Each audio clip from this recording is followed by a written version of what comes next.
how some investors don't consider it very viable in Zambia, that the energy sector is not very attractive. And I'm talking about the supply of electricity to consumers in the country. Part of this would mean increasing the household cost of electricity, the general cost of electricity in the country. But this is a country that is already a poor country. Majority of the population are living below the poverty line.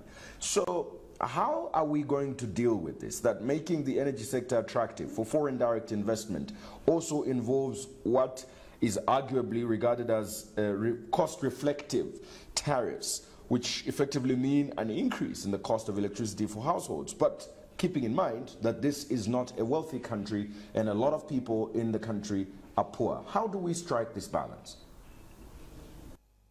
We are talking to all consumers. I think the one fact we cannot overlook is that whatever service you receive, basically you have to pay for it.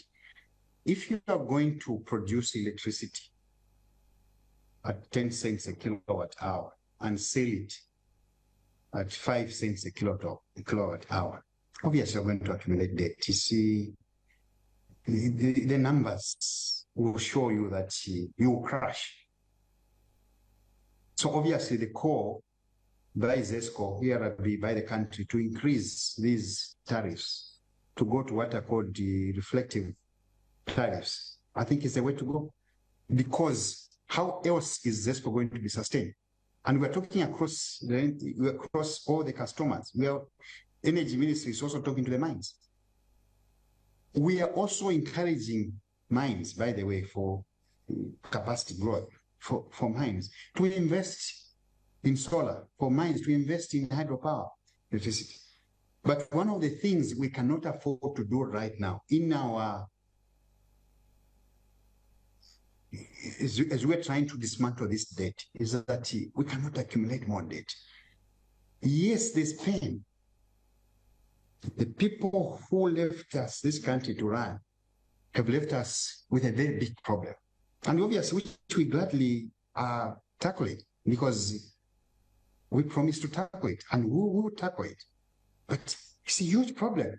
So this huge problem will result into some pain.